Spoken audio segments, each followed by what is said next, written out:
अल्लाह रब्बुल आलमीन की नेमतों का इनकार करोगे, अल्लाह रब्बुल आलमीन का अदाब तुम्हारे ऊपर टूट पड़ेगा।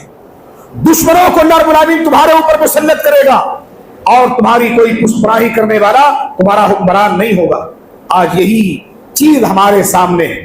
हमने अल्लाह रब्बुल आलमीन की नेमतों को झुटलाया, अल्लाह रब्बुल आलमीन की दी हुई जिंदगी को हमने दूसरे मसरफ में लगा दिया। अल्लाह के इनामात की शुक्रगुजारी के बजाय हमने कुफरान नेमत से काम लिया। नतीजा हमारे सामने। अल्लाह रब्बुल आलमीन हमें दिखा रहा है कि तुम्हारी बदआमालियों का नतीजा है कि आज तुम्हारे ऊपर जालिम हुक्मरान मुसल्लत है और तुम्हारे सारे हुकूक को छीन करके अपने कब्जे में करना चाहते हैं। एक दिन आएगा इन्हीं मसाजिद के अंदर भजन और रामायण के किस्से सुनाए जाएंगे। इन्हीं मसाजिद के अंदर राम सीता की कहानी सुनाई जाएगी और कोई रोकने वाला नहीं होगा। इन्हीं मसाजिद के अंदर इन्हीं मसाजिदों को मुकफ्फल कर दिया जाएगा, अजान और अकामत कहने वाला नहीं होगा। मदारिस से तमाम किताबों को छीन करके दरिया में बहा दिया जाएगा, कोई तुम्हें रोकने टोकने वाला ना होगा। लेकिन अगर आज मुसलमान होश में आ जाए, अपने आप को कुफ्र और शिर्क से बचा ले, बिदअत से बचा ले, ज़लालत से बचा ले, यकीनन अल्लाह रब्बुल आलमीन उस कौम को बदलेगा और अल्लाह रब्बुल आलमीन उसकी जिंदगी में इनकलाब लाएगा।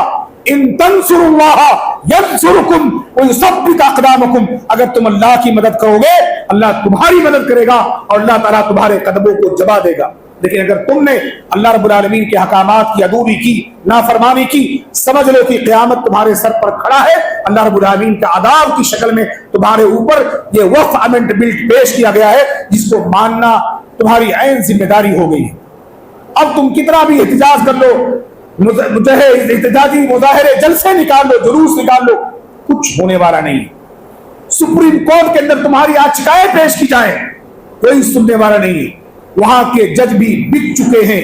बाबरी मस्जिद के फैसले के वक्त आपने देखा है जजों को बिकते हुए और गैर मुनसिफाना फैसला देते हुए, अपने आंखों से देखा है चंद बरस के अंदर जो गुजरे हैं।